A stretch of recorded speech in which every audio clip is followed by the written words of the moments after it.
মাথার পিছনে একটা চাটি মারলেন কেন? আরে কি বাবা?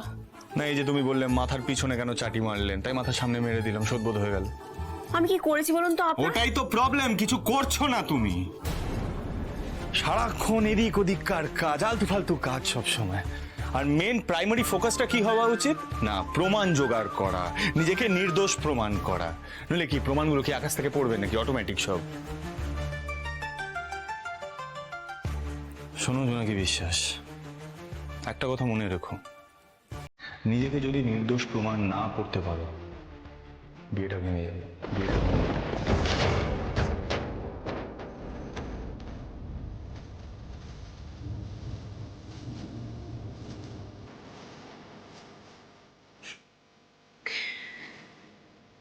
আপনার তো মনে আছে,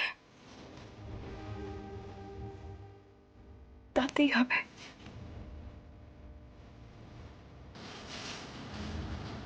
এই যে আপনি আমায় মনে করাতে এসেছেন, আমি ভুলে গেলেও আপনি কিন্তু ভোলেননি। What do you mean? কিছুই না।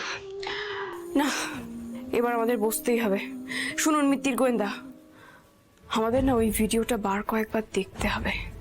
আমার মন বলছে ওই ভিডিওটা থেকে আমরা একটা সমাধান ঠিক পাবো।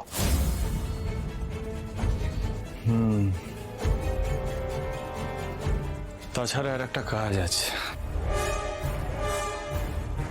টাকাগুলো খুঁটিয়ে দেখতে হবে।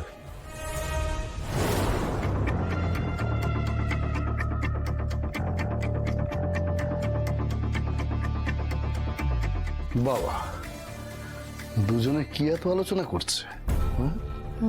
এই প্রমিলা, বলছি এরা আবার কোনো ক্লু পেয়ে যায়নি তো? দেখছো কিরকম দুজনে গভীর আলোচনায় মগ্ন। জোনাকি নির্দোষ এটা কিন্তু কোনোভাবে প্রমাণ হতে দেওয়া যাবে না। প্ল্যান যদি ভেস্তে যায় না, তাহলে দাদা রঘুরাই আমাদের জ্যান্ত পুঁতে ফেলবে। কিছু একটা করে জোনাকিকে আটকাতেই হবে। ব্যাংকে একবার নোটগুলো গিয়ে দেখালেই সবটা ক্লিয়ার হয়ে যাবে, তাহলেই জানা যাবে কে টাকাটা তুলেছে। সিম্পল। এবার বুঝতে পারছো কেন বলছি একবার ঘরে গিয়ে বসাটা দরকার?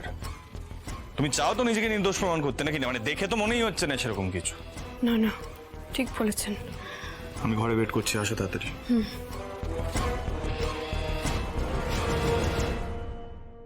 জোনাকি বিশ্বাস নিজেকে নির্দোষ প্রমাণ করার এত তাড়া?